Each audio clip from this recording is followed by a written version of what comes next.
Natural hair colour కోసం చూస్తున్నారా? అయితే Anoos henna and black expert వాడండి.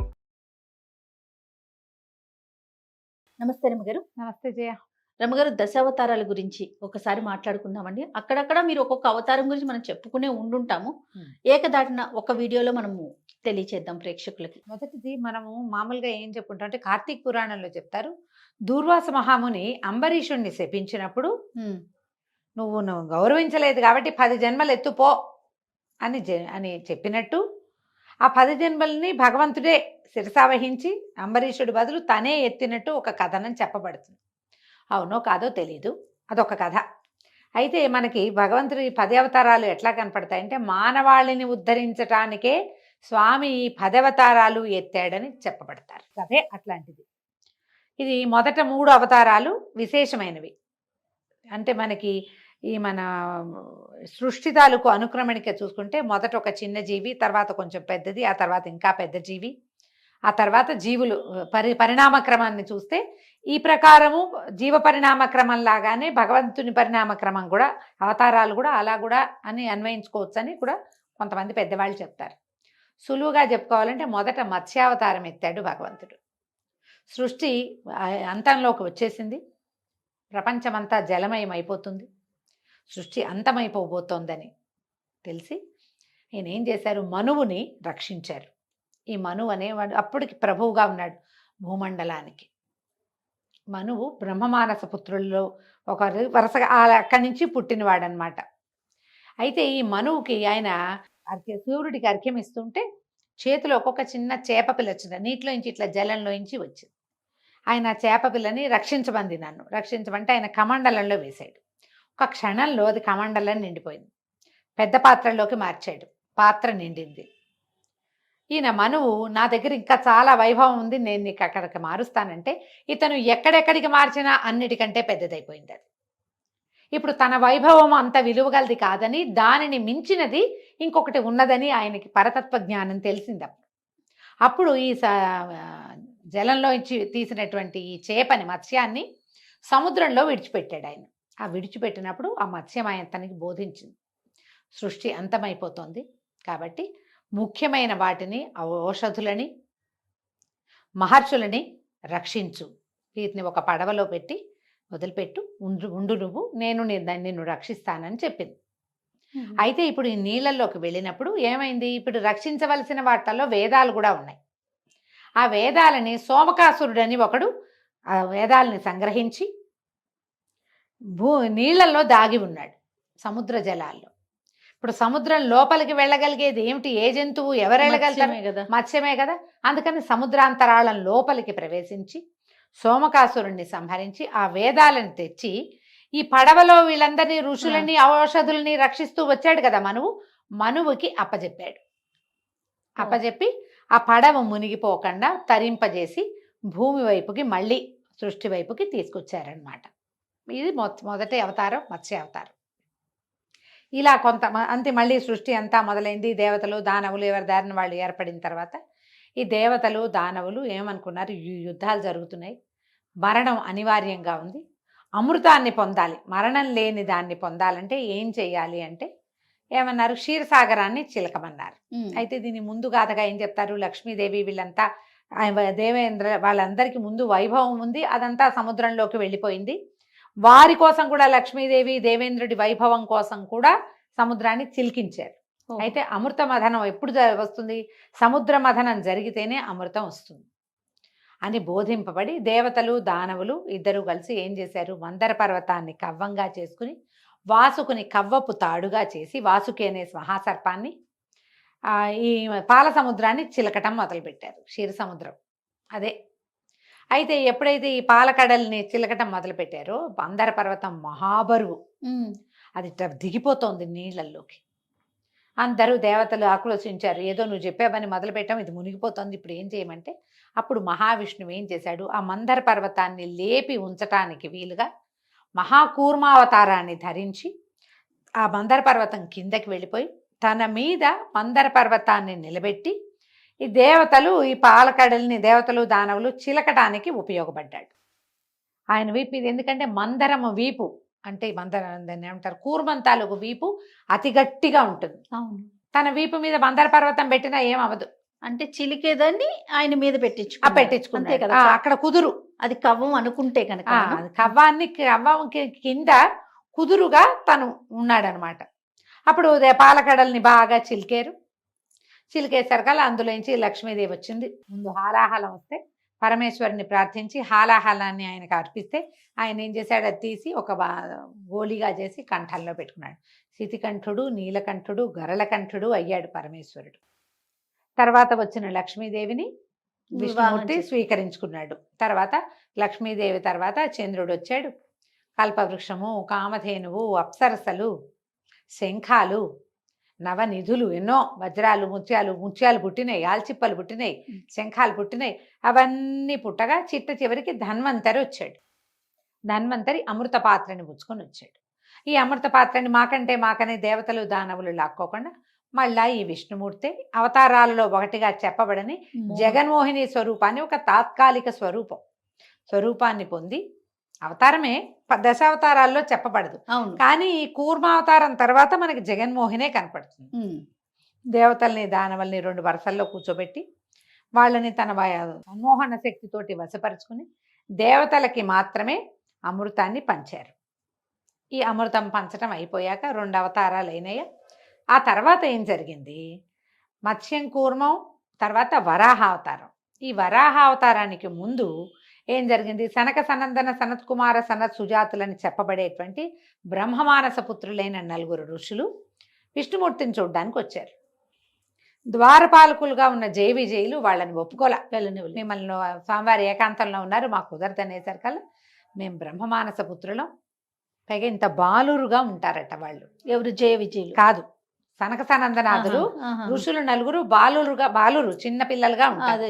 రానివ్వకపోయేసరికల్లా వాళ్ళు కోపం వచ్చి, ఏ స్వామి సేవతో మీరింత అహంకరించి ఉన్నారో ఆ స్వామి సేవకి దూరం కండని సనక సనందనులు శపించారు జయ విజయులు.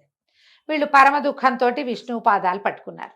శపించబడ్డాము, నువ్వు ఏకాంతంలో ఉన్నావని, తమరు ఏకాంతంలో ఉన్నారు కాబట్టి వీళ్ళని మేము రానివ్వలేదంటే ప్రభు ఏం చేశాడు, వీళ్ళ మీద ప్రీతితోటి 2 ఆప్షన్స్ ఇచ్చారు. ఈ 2 ఆప్షన్స్ ఏమిటి, ఒకటి 3 జన్మలు విష్ణుద్వేషులుగా ఉండి నా చేతిలోని మరణాన్ని పొంది నన్ను చేరగలరు ఒకటి, లేదా 100 జన్మలు విష్ణు భక్తులుగా జీవించండి. అది అయ్యాక వద్దురుగానంటే వీళ్ళు ఒప్పుకోలే. 100 జన్మలంటే ఎన్ని వేల సంవత్సరాలు, కాబట్టి మాకు 100 జన్మలు వద్దు, విష్ణుద్వేషులుగా అయినా సరే నిన్ను వదిలిపెట్టి మేము ఉండలేము, నీ సేవకి దూరంగా అయ్యి ఉండలేము, నిరంతరము నీ నామస్మరణ చేసే అవకాశాన్ని ఇచ్చి మమ్మల్ని విష్ణుద్వేషులుగా పుట్టించమని కోరుకున్నారు. అప్పుడు విష్ణుద్వేషులైన హిరణ్యాక్ష హిరణ్యకశిపులనే రాక్షసులుగా జయ విజయులు పుట్టారు. ఇప్పుడు వీళ్ళు ఏం చేశారు, రాక్షసులుగా జన్మించినప్పుడు బ్రహ్మ కోసం తీవ్రమైన తపస్సు చేశారు. ఎక్కడా కనపడిన విష్ణువుని నిరంతరము తలుచుకుంటూ విష్ణువుకి ద్వేషులుగా మారారు. విష్ణు ద్వేషులే, వాడి మొహం గిట్టదని వాడినే తలుచుకుంటూ ఉంటారు ఎంతసేపు. అయితే వీళ్ళు కోరిన వరాలు ఎలాంటివి, ఒక్కొక్కడు ఒక్కొక్క రకం. 2 హిరణ్యాక్షుడు హిరణ్యకశిపుడు చెరో రకమైన వరాన్ని కోరుకున్నారు, మరణం ఇలాగే కావాలని. అంటే మాకు అసలు మరణమే వద్దన్నారు, ఆయన ఒప్పుకోలే బ్రహ్మదేవుడు. మరణం లేకుండా కుదరదు, మీరు అమృతం దాగలేదు, మరణం అనివార్యం, వరం కోరుకోమంటే 2 చెరుకోటి కోరుకున్నారు. అప్పుడు ఈ వర గర్వంతో ఈ హిరణ్యాక్షుడు ఏం చేశాడు, భూదేవిని పాతాళంలోకి, ఈ సముద్రంలోకి తొక్కేశాడట. భూమి వలవలలాడుతూ నన్ను రక్షించమని కోరుకుంటే అప్పుడు భగవంతుడు ఈ హిరణ్యాక్షుడికి జంతువు వల్ల మరణం ఉంది, ఇంకేం వల్ల మరణం లేదు. అందుకని ఏం చేశారు, ఈ భూమిలోకి, నీళ్లలోకి, బురదలోకి వెళ్ళగలిగే వరాహ అవతారాన్ని తీసుకున్నాడు స్వామి. ఇది 3వ అవతారం. మత్స్యకూర్మ వరాహ అవతారం. వరాహ అవతారాన్ని ఎత్తి ఆదివరాహమూర్తిగా భూమి లోపలికి, ఆ సముద్రం లోపలికి వెళ్ళి ఆ బురదలో అట్లా ఇరుక్కుపోయి ఉన్నటువంటి భూదేవిని తన కోరలతోటి పైకి లేవదీసి హిరణ్యాక్షుణ్ణి సంహరించాడు. అట్లా భూదేవి ఆయనకి భార్య అయ్యింది, ఆయనతోటి రక్షించబడింది. కాబట్టి మళ్ళీ భూమిని యథాస్థానంగా ప్రవేశింపజేశాడు. ఇప్పుడు హిరణ్యాక్షుడు అయిపోయాడా. ఇప్పుడు హిరణ్యకశిపుడు ఏం చేశాడు, ఇంకా విపరీత వరాలు కోరుకున్నాడు. మనిషి కాదు, జంతువు కాదు, వాళ్ళ వల్ల మరణం. మనిషి అయితే కాదు, జంతువుతోటి కాదు. భూమి కాదు, ఆకాశము కాదు, ఇల్లు కాదు, వాకిలి కాదు, పగలు కాదు, రాత్రి కాదు. ఇల్లు వాకిలి కాకుండా ఇట్లా తర్వాత ఆయుధాలతోటి కాదు, చేతులతోటి కాదు నా మరణం అని ఇలా విపరీత వరాలు కోరుకుని హిరణ్యకశిపుడు కూడా పెరిగాడు. వరగర్వంతో అతను దేవతల్ని వాళ్ళని హింసించడం మొదలుపెట్టాడు. మానవుల్ని హింసించాడు, దేవతల్ని హింసించాడు, తనదైన ప్రత్యేక సామ్రాజ్యాన్ని నిర్మించుకున్నాడు. అప్పుడు భగవంతుడు ఇతనికి ఏం చేశాడు, తన భాగవతోత్తముడైనటువంటి ప్రహ్లాదుణ్ణి ఇతనికి కుమారుడిగా పుట్టించి కడుపులో గర్భస్థ శిశువుగా ఉన్నప్పటి నుంచి అతనికి నారాయణ మంత్రోపదేశం చేయించి నారదుడి ద్వారా నిరంతర నారాయణ స్మరణ చేసేవాడిగా చేసి అతనిని రక్షించటానికి, అతని మాట ఉంచడానికి అతను చూపించిన స్తంభంలో నుంచి నరహరిగా ఉద్భవించాడు స్వామి. మనిషి కాదు, జంతువు కాదు. సగం శరీరం మానవ దేహం, శిరసేమో సింహం. అప్పుడు రాత్రి పగలు గాని సంధ్యా సమయంలో, ఇల్లు వాకిలి గాని గడప మీద, ఆకాశము భూమి కాని తన తొడల మీద, చేతులు కాదు ఆయుధము కాని తన గోళ్ల చేత అట్లా హిరణ్యకశిపుణ్ణి సంహరించాడు. 4వ అవతారమైందా మత్స్యకూర్మ వరాహ నరమృగం ఈయన. తర్వాత ఇంకా మళ్ళీ కొంతకాలం గడిచింది. ఇంకా ఇప్పుడు వీళ్ళు మళ్ళీ ఇది జయ విజయులు ఇద్దరు ఇంకోసారి పుట్టాలి. ఈ ఇంకోసారి పుట్టే లోపల ఇంకొక 2 అవతారాలను తీసుకున్నాడు స్వామి. ఈ 2 అవతారాలు ఏమిటి? వామనావతారం, పరశురామ అవతారం. ప్రహ్లాదుడి మనవడైన బలి ఎక్కువ యజ్ఞాలు చేసేవాడు, విష్ణుభక్తి కలవాడే. బలి చక్రవర్తి విష్ణుభక్తి ఉన్నవాడే ఉండి కూడా అతను చాలా యజ్ఞాలు చేయటం వల్ల ఏమైంది, 100 యజ్ఞాలు పూర్తయితే అతనికి ఇంద్ర పదవి ఇవ్వాలి. స్వభావరీత్యా రాక్షసుడు, పుట్టుకతోటి రాక్షసుడు, స్వభావము రాక్షసుడు స్వభావమే. ప్రహ్లాదుని కుమారుడు విరోచనుడు, విరోచనుని కుమారుడు బలి. ఇప్పుడు ఇతనికి ఇంద్ర పదవి వచ్చేస్తుంది. అప్పటికే అతను 3 లోకాలని జయించి తన అదుపులో పెట్టుకుని ఉన్నాడు. అందుకని ఈ బలిని నిగ్రహించడం కోసం అదితి కశ్యపుల కడుపున వామనావతారంలో పుట్టాడు విష్ణుమూర్తి. మళ్ళీ చిన్న బాలుడు, వామనుడు అంటే చిన్న బాల స్వరూపమే. అయితే ఈ వామనావతారంలో వాళ్ళకి జన్మించిన తర్వాత ఉపనయనం చేయించుకుని అప్పుడు ఈ బలి చక్రవర్తి 100వ యాగం చేస్తున్న ప్రదేశానికి వచ్చి అతనిని దానం ఇవ్వమని అడిగి అతను 3 అడుగుల దానానికి ఒప్పుకుంటే 3 అడుగులు భూమి ఆకాశాలు రెండింటినీ తన 2 అడుగులతోటి ఆక్రమించి 3వ అడుగుగా అతని శిరస్సు, నా శిరస్సు తీసుకోమంటే శిరస్సు మీదే పాదం ఉంచాడని కొన్ని కథలు చెప్తారు.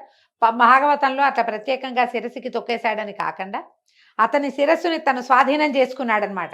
ఇంకా ఇక్కడ రాజ్యం లేదు అంతే. అతనిని రసాతలని పాతాళానికి పంపించి అక్కడ పాతాళానికి ప్రభువుని చేశాడు. ఇది వామనావతారం చెప్తారు. దీని తర్వాత పరశురామావతారానిగా జన్మించాడు. ఈ పరశురాముడు జమదగ్ని మహామునికి, రేణుక జమదగ్నులకి కుమారుడుగా జన్మించాడు. ఈయన పుట్టుకతోటి బ్రాహ్మణుడు. ముని జమదగ్ని అనగానే ఆయన బ్రహ్మవంశం నుంచి పుట్టినవాడు కదా. బ్రాహ్మణ వంశంలో 4 అన్నదమ్ములు ఏమో ఉన్నారు, ముందు అన్నదమ్ములు ఉన్నారు. ఈయన చివరి వాడిగా జన్మించాడు.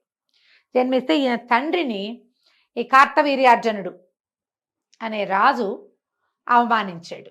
ఆయన దగ్గర ఉన్న ఆవు కోసం అవమానిస్తే దుఃఖంతో, తండ్రిని అవమానించబడ్డాడన్న దుఃఖంతో రాజుల మీద యుద్ధాన్ని ప్రకటించాడనమాట. దానికి ముందు ఏం చెప్తారంటే, ఈవిడ పరశురాముని మన జమదగ్ని మహాముని భార్య అయిన రేణుకాదేవి రోజు పచ్చి మట్టితోటి కుండ చేసి కుండతోటి నీళ్లు తెచ్చేదట, పచ్చి కుండతో నీళ్లు తెచ్చేదట. పచ్చి మట్టే ఇసుకతోటి కుండ చేసేదని కూడా కొన్ని గాథలు చెప్తారు. అయితే ఈ కుండ చేస్తుంటే ఒకసారి ఏమైందట, ఒక గంధర్వుడు భార్యలతోటి నదిలో స్నానం చేస్తూ ఆమెకి కనిపించాడు. ఆమె మనసు అటు వెళ్ళిపోయింది, కుండ చేయలేకపోయిందట. దాంతో ఆలస్యమైంది. తర్వాత మనసు నిగ్రహించుకుని కుండ చేసి పట్టుకెళ్ళింది. భర్త ఈమె ఆలస్యానికి కారణం ఏమిటని జ్ఞాన దృష్టితో చూసి ఈమె మనసు చెలించిందని ఈ తల్లిని సంహరించమని కుమారులకి చెప్పారు. కుమారులు ఎవ్వరూ ఒప్పుకోకపోయేసరికి ఆయన కుమారులందరినీ శపించాడు. ఆఖరి కుమారుడైన రాముడు అనే పేరుతోటి పుట్టాడు ఆయన. రాముడు మాత్రం తండ్రి ఆజ్ఞ చొప్పున తల్లి శిరస్సు ఖండించాడు గండ్రగొడ్డలితోటి. అందుకే ఆయన పరశురాముడయ్యాడు. పరశువు అంటే గొడ్డలి. అప్పుడు తండ్రి పితృభక్తికి సంతోషించి జమదగ్ని మహాముని ఏదైనా కోరుకోమంటే తల్లిని అన్నదమ్ముల్ని బతికించమని కోరుకున్నారు. తీవ్ర ప్రకృతి ఉంది ఆయన యందు. ఈయన బ్రాహ్మణ ఇదిగా ఉన్నా కూడా ఇక్కడ తపస్సు ఇవి చేస్తున్నా కూడా విశేషంగా ఆయన పరమేశ్వరుడి దగ్గర ఇది నేర్చుకున్నాడు. అక్ష విద్య, బాణ విద్య అంతా నేర్చుకున్నాడు. ఆయనకు మంచి బాణం దీంట్లో ఏమనాలి దాన్ని, ధనుర్విద్యలో అద్భుతమైన అభినివేశం ఉన్నది ఆయనకి. అయితే ఎప్పుడైతే ఈ కార్తవీర్యార్జునుడు తన తండ్రి మీద జులుం ప్రదర్శించాడో ఆ దుఃఖాన్ని తట్టుకోలేకపోయాడట ఆయన. ఆవిడ 21 సార్లు పిలిచేంత రామా రామా రామా అని పిలిచేసరికల్లా ఆయన 21 సార్లు క్షత్రియుల్ని ఏరి పారేశాడు భూమి మీద నుంచి. కార్తవీర్యార్జునుడిని సంహరించాడు. తర్వాత ఈ రాజుల్ని, క్షత్రియుల మీద యుద్ధాలు చేయటం, ఒక్క గండ్రగొడ్డలతో ఒకడే ఎన్నో వంశాలని నిర్వంశం చేసేసాడు. తర్వాత ఈ హత్యా పాపాన్నంతా పోగొట్టుకోవడానికి బోల్డంత తపస్సు కూడా చేసుకున్నాడు. ఇదంతా ఆయనే. ఇప్పుడు రాజును సంహరించారంటే భూమి ఆయన వశం అవుతుంది కదా. అయితే ఈ తను సంపాదించినటువంటి భూమిని కశ్యపుడికి దానం చేసేసాడు ఆయన. ఇంకా కొంతమంది రాజులు ఉన్నారు ఇక్కడ. దశరథుడు లాంటి వాళ్ళందరూ ఈ పరశురాముడి కాలంలోనే ఉన్నారు. వాళ్ళంతా సంతానం లేని వాళ్ళు, వాళ్ళందరూ శరణుజొచ్చి కొంతమంది తప్పించుకున్నారు. వీళ్ళు సంహరించబడ్డారనుకో పితరులకి గతి, అట్లా ఆలోచించి కొంతమంది తప్పించుకున్నారు. మిగిలిన వాళ్ళని సంహరించాడు ఆయన. అయితే ఈ కశ్యపుడికి భూమిని దానం చేయటం వల్లే భూమికి కాశ్యపి అని పేరు వచ్చింది. ఆయన నియమం ఏమిటి, పగలవేళ ఇక్కడ తిరగచ్చు, రాత్రి ఇక్కడ నిద్ర చేయకూడదు. భూమి మీద మహేంద్ర పర్వతం మీద ఉండేవాడు పరశురాముడు. కాబట్టి ఆ పరశురామ అవతారం కూడా భగవద్ అవతారమే. ఆ తర్వాత సంపూర్ణావతారుడుగా రాముల వారిగా జన్మించారు. అయితే ఈ పరశురాముడు భూమి మీద ఉండగానే ఈయన తర్వాత అవతారం భూమి మీదకి వచ్చింది. అప్పటికి ఈ జయ విజయులిద్దరూ హిరణ్యాక్ష హిరణ్యకశిపులుగా పుట్టి ఉన్నారు కదా, వాళ్ళు రావణ కుంభకర్ణులుగా భూలోకంలో జన్మించి ఉన్నారు. వాళ్ళని సంహరించటానికి భగవంతుడు ఎలా అవతారం ఎత్తాడు, ఏం చేశాడో మనం రెండో భాగంలో తెలుసుకుందాం. ఇప్పటికి 6 అవతారాలు చెప్పేశాం. మత్స్య కూర్మ వరాహ నరసింహ వామన పరశురామ అవతారాలు చెప్పాం. ఇంకా మనం ఒక 4 అవతారాలు చెప్పుకోవాలి. ఈ 4టిని మనం వచ్చే భాగంలో చెప్పుకుందాం. తప్పకుండా గారు. నమస్తే. మనం దశావతారాల గురించి మాట్లాడుకుంటున్నాం కదండి. 6 అవతారాలు చెప్పేశారండి, ఇంకొక 4 మిగిలినాయి. మరి 4 ఎవరు? పరశురాముడి తర్వాత పరశురాముడు భూమిని ధారాదత్తం చేసి కశ్యపుడికి ఆయన ఇంచుమించుగా తను దేనికోసం, క్షత్రియ సంహారం కోసం వచ్చింది ఆ అవతారం. క్షత్రియులని అణచటం కోసం ఆ కార్యక్రమం ముగిసి ఆయన భూమిని పూర్తిగా కశ్యపుడికి దానం చేసిన తరువాత రామావతారం వచ్చింది. అప్పటికి భూమి మీద రాక్షస బలం పెరిగిపోయింది. హిరణ్యాక్ష హిరణ్యకశిపులుగా పుట్టినటువంటి జయవిజయులు ఇద్దరు ఈ యుగంలో, త్రేతాయుగంలో రావణ కుంభకర్ణులుగా జన్మించారు. మళ్ళీ వీళ్ళు ఎవరో ఏమిటో కూడా కాదు, బ్రహ్మమానస పుత్రులైన కశ్యప ప్రజాపతి, ఆయన కుమారుడు, వాళ్ళ సంతతే వీళ్ళు. విశ్రవసుని కుమారులుగా జన్మించారు వీళ్ళు. హిరణ్యాక్ష హిరణ్యకశిపుల కాలం కంటే రావణ కుంభకర్ణుల కాలం కొంత వేరైనది. రావణాసురుడు ప్రగల్భంగా ఉన్నాడు, బలవత్తరమైన శక్తిగా రూపొందాడు. అవును, ఆయనతో పాటే సమానమైన శక్తియుక్తులు ఉన్నప్పటికీ బ్రహ్మదేవుడు అతను కోరుకున్నటువంటి వరంలో కొంత సరస్వతీదేవిని, అతనిని నాలుకని కంట్రోల్ చేయమని ఒక సహాయం కోరి, ఆమె వల్ల అమ్మవారు అతని నాలుక మీద ఉండి 6 నెలల నిద్రాకాలం, నిద్ర ఎక్కువగా కోరుకునేలాగా చేశారు.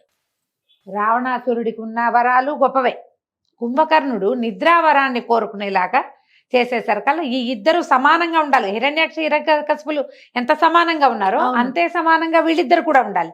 అలా ఉండాల. రావణుడు బలవత్తరమైన శక్తిగా రూపొంది అతనంత బలము కలిగినప్పటికీ నిద్రాపరవశుడుగా ఉండేటువంటి వరాన్ని పొందిన కుంభకర్ణుడు పెద్దగా ఆయన ప్రతాపాన్ని చూపించే అవకాశం రాలేకపోయింది, తగ్గింది. ఎఫెక్ట్ తగ్గిందనమాట త్రేతాయుగానికి. రావణాసురుడే ఇద్దరి బదులు విజృంభించి ఉన్నాడు.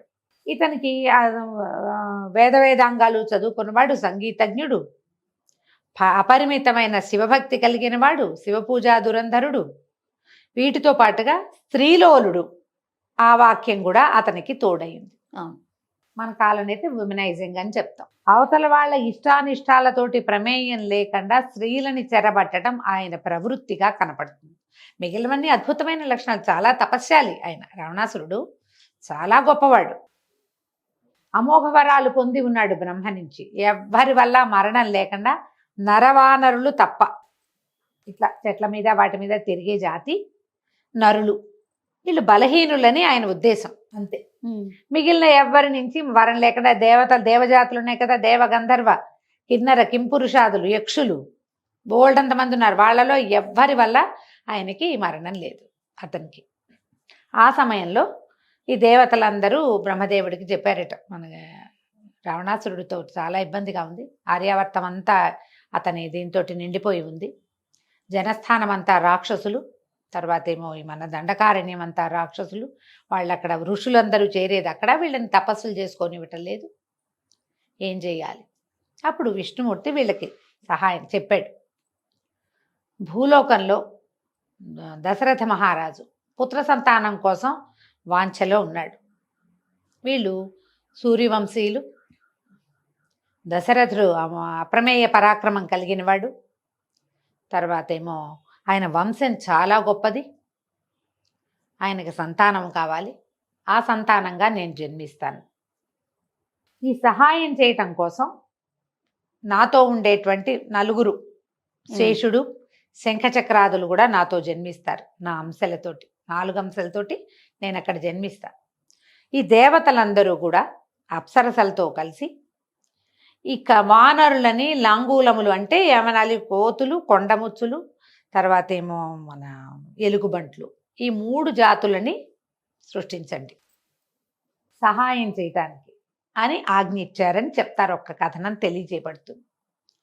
ఆ సమయంలోనే దశరథ మహారాజు ఏం చేశారు, వీళ్ళు భగవంతుడితోటి దేవతలందరూ మాట్లాడుకున్న తర్వాత చకచక ఈ వానరాలందరూ పుట్టడం మొదలుపెట్టారు. వానరులు ఒక్కొక్క దైవపు అంశతోటి ఒక్కొక్క వానరుడు చొప్పున జన్మించారు. వాయుదేవుడి సంతానంగా ఆంజనేయ స్వామి, వాలి సుగ్రీవులు, మిగిలిన మొత్తం నలుడు, నీలుడు, మైందుడు, ద్వివిధుడు, వీళ్ళందరూ కూడా ఒక్కొక్క దేవతాంశతోటి జన్మించారు.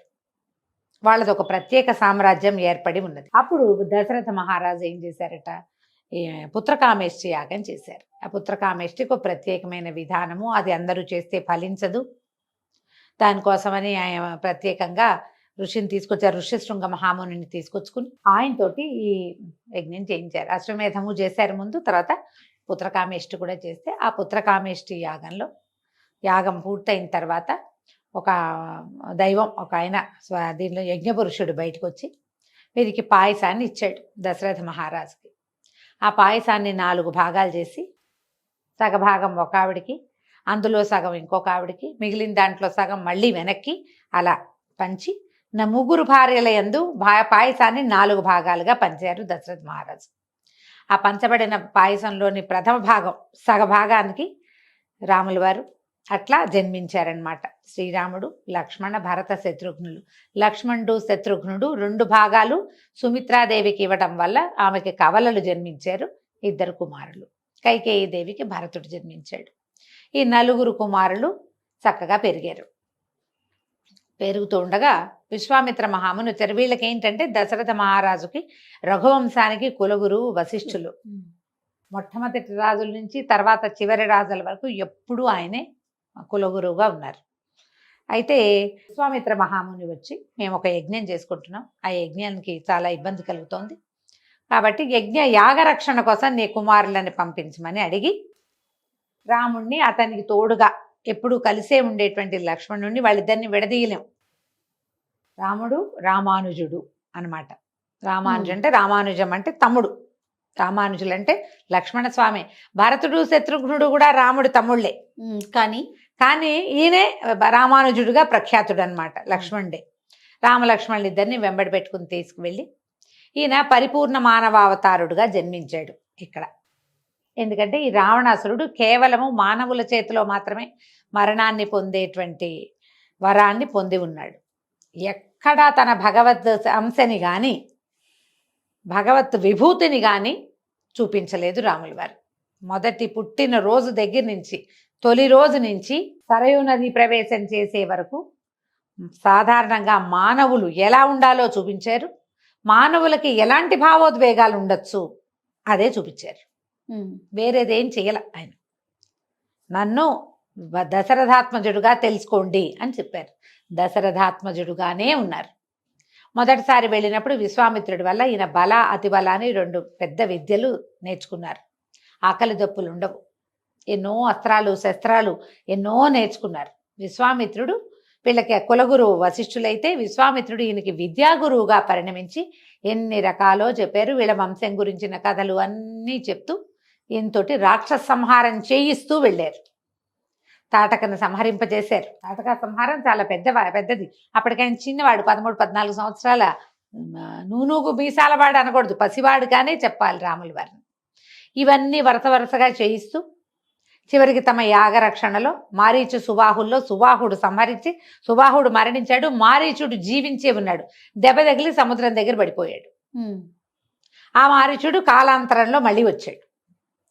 అక్కడి నుంచి ఏం చేశారు, ఈ సీతా కళ్యాణం కోసం వీళ్ళని శివధనుస్సును చూపించడం కోసం జనక రాజర్షి దగ్గరికి మిథిలా నగరానికి తీసుకెళ్లారు. ఆ మిథిలా నగరంలో ఈ శివధనుస్సును చూసి ఆ ధనుస్సుని ఎక్కుపెట్టడానికి పరీక్షిస్తుంటేనే విరిగిపోయింది. అది ఎక్కుపెట్టడానికి ట్రై చేశాడు ఆయన, అంతే ప్రయత్నం చేస్తుండే కానీ ఎక్కుపెట్టబడలా, ధనుర్భంగం అయిపోయింది. ఎవరైతే ఈ ధనుస్సుని ఎక్కుపెడతారో వాళ్ళకి మా అమ్మాయిని ఇస్తామని జనక రాజర్షి ముందే చెప్పి ఉన్నారు. ఇప్పుడు జనక రాజర్షి కూతురు గురించి ఒక వాక్యం చెప్పుకోవాలి ఇక్కడ మనం. ఎప్పుడైతే పుత్రకామేష్టిలో రాముల వారి సంతానం దశరథ మహారాజుకి సంతానం కలిగిందని తెలిసిందో, సంతానం లేని జనక రాజర్షి కూడా పుత్రకామేష్టి తలపెట్టారు. పుత్రకామేష్టికి యజ్ఞం చేయాలంటే ముందు ఒక నేలని ఎన్నిక చేసి అక్కడంతా చక్కగా దున్ని పంటలు వేసి సస్యశ్యామలంగా అవ్వాలి. అది ఆ పంట కోసి ఆ ధాన్యాన్ని హోమానికి వాడాలి, ఆ నియమం ఉంది. వీళ్ళు మొదట నేల దువ్వుతుంటేనే వీళ్ళకు ఒక బంగారు పెట్టెలో ఉన్నటువంటి బాలిక శిశువు లభించింది. యాగం చేయకుండానే ఆ లభించిన శిశువుని చూసి మహాలక్ష్మి స్వరూపంగా భావించి నాగేటి చాలుని సీత అంటారు. ఆ అమ్మాయికి సీత అనే పేరు పెట్టి ఆ పిల్లని పెంచుకున్నారు. తర్వాత ఆయనకి కూతురు కలిగింది, ఇంకొక పాప ఊర్మిళాదేవి, ఆయనకి సంతానం కలిగింది. దీనికి పూర్వగాథలో మనకి స్కాంద పురాణంలో ఒక వాక్యం చెప్తారు. విష్ణుమూర్తి దేవతలకు చెప్పారట, నేను మానవుడిగా జన్మిస్తాను, బ్రహ్మ విద్య సీతగా జన్మిస్తుంది అని. ఆత్మజ్ఞానమే సీత. ఆమె మహామాయ సీతగా జన్మిస్తుందని. ఇక్కడ జన్మించిన సీతాదేవి అయోనిజగా జన్మించింది. ఎవరికైనా పుట్టిన సంతానం కాదు. ఇక ఆమెను పెంచుకున్నారు. ఆమె అంత అలాంటి ప్రత్యేకమైన జన్మ కలిగింది. కొన్ని పరాశర సంహితలలో కొన్ని చోట్ల కొన్ని పురాణాల్లో ఆవిడ చిన్నప్పుడే ఆ ధనుస్సు ఎత్తేదని, అందుకని ఎత్తగలిగిన వాడికే ఈ అమ్మాయిని ఇవ్వాలని పెట్టుకున్నారని ఒక విషయం కూడా చెప్తారు. వీర్యశుల్క అని చెప్తారు. ఎవరైతే ఈ బలశాలిగా ఉండి ఈ బిల్లును ఎక్కుపెడతారో వాళ్ళకి మా పిల్లని ఇస్తాను అని. వీళ్ళు ఎత్తాడు, ఎక్కుపెట్టడానికి ప్రయత్నం చేశాడు, అతని చేతిలో విరిగిపోయింది. కాబట్టి ఆయనకి కుమార్తెనిచ్చి పెళ్లి చేద్దాం అనుకున్నారు. సరే, వాళ్ళని పిలిచారు, వివాహం అయ్యింది. వీళ్ళిద్దరూ కలిసి ఇంటికి వెళ్తుండగా పరశురాముడు ప్రవేశం కలుగుతుంది. ఇక్కడ వీళ్ళిద్దరు ఏకకాలంలో ఇద్దరు.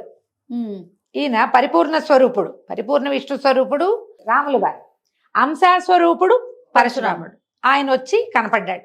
నువ్వు శివధనస్సుని విరిచావుట, నా దగ్గర ఇదిగో వైష్ణవ ధనస్సు ఉంది, దీన్ని విరవమంటే ఎక్కుపెట్టమంటే అది చేతికి ఇచ్చేసరికల్లా ఈయనకి వాళ్ళ ఇద్దరి స్పర్శ తగిలేసరికి ఆయనకి తెలిసింది పరశురాముడికి, తను నిలబడి ఎవరి ముందైతే నిలబడ్డాడో అతడు సామాన్య మానవుడు కాదని, సాక్షాత్ భగవద్విభూతే మానవాకారంలో మనకి కనపడుతోందని ఆయన తెలుసుకున్నారు.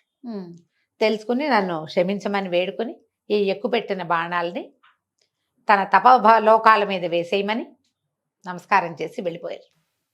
దశరథ మహారాజు దీనికి ప్రత్యక్ష సాక్షిగా ఉన్నాడు. కానీ తన కుమారుడే కాదని, సాక్షాత్ భగవంతుడని ఆయన తెలుసుకోలే. విష్ణుమాయా విలాసం వల్ల తెలియలేదు. తర్వాత కొంతకాలం హాయిగా ఉన్నారు అందరూ. ఆయన రాముల వారికి యువరాజు పట్టాభిషేకం చేయదలుచుకున్నప్పుడు తృతీయ భార్య, మూడో భార్య అయిన కైకాదేవి ఏం చేసింది, రాముల వారిని అడవులకు పంపాలని వరం కోరుకుంది. తన కొడుక్కి పట్టాభిషేకం చేయమని రాముడిని అడవికి పంపించమంటే రాముడు అడవికి వెళ్ళడం సిద్ధించింది, కానీ కొడుకు పట్టాభిషేకం మాత్రం కుదరలేదు. అట్లా ఈ పినతల్లితోటి ప్రేరేపించబడినటువంటి రాముడు అడవికి వెళ్ళారు. ఇప్పుడు ఈయన ఇక్కడే పట్టాభిషేకం చేసుకుంటే ఆ జనస్థానం ఎట్లా ఖాళీ అవుతుంది, ఆ దండకారణ్యం ఎట్లా ఖాళీ అవుతుంది, ఆర్యావర్తం అంతా నిండి ఉన్న రాక్షస సంహారం ఎట్లా జరుగుతుంది, అదంతా జరగాలంటే ఇక్కడ ఏదో ఒకటి జరగాలి. అది. ఇక్కడ ఇది జరిగింది, అలాగే కదా జరుగుతాయి. అక్కడ ఏదో అవ్వాలంటే ఇక్కడ ఏదో ఒక మార్పు వస్తుంది. అవును. ఇక్కడ ఈ మార్పు వచ్చింది. అత్యంత ప్రీతిపాత్రుడైన రాముణ్ణి అడవులకి పంపించమని కోరుకుంది ఆవిడ. ఆమెకు చాలా ఇష్టం ఆయన అంటే. ఆమె చేతుల్లోనే పెరిగిన కుమారుణ్ణి ఆ మాట అడిగింది. అంటే ఇందుకోసమే ఈ వెళ్ళినప్పుడు ఏం చేశాడు ఆయన? భార్య సమేతుడుగా లక్ష్మణ ద్వితీయుడుగా ఈయన అడవికి ఊరేగి వెళ్ళిపోయాడు. వెళ్ళిన తర్వాత 14-13 సంవత్సరాలు గడిచినాయి. హాయిగా ఉన్నారు. ఎప్పటికీ అక్కడ ఉన్న దండకారణ్యంలో ఉన్న రాక్షసులందరినీ చంపేశాడు ఆయన. జనస్థానంలో, దండకారణ్యంలోనూ చేశారు చిన్న చిన్నవి. జనస్థానంలో ఈ ఖరదూషణాదులందరినీ సంహరించాడు. మన శూర్పణఖ రావటం, ఆమె వచ్చి ఈయన మీద వ్యామోహం చెంది సీతాదేవిని తీసేస్తేనే ఈయన తనకి వశపడతాడని ఆమె మీదకి దూకేసరికి లక్ష్మణ స్వామి శూర్పణకి ముక్కు చెవులు కోసాడు. కొంచెం విరూపిని చేశాడు. ఆమె ఖరదూషణులకి చెప్పింది. ఖరదూషణుల మీద యుద్ధానికి వెళ్ళి వాళ్ళందరినీ తెగటార్చేశాడు రాముడు. మొత్తం ఖాళీ అయిపోయింది జనస్థానం. ఇది వల్ల కాదని ఈ శూర్పణఖ ఏం చేస్తుంది? రాముడి దగ్గరికి వెళ్ళి మొత్తం కథ అంతా చెప్పింది.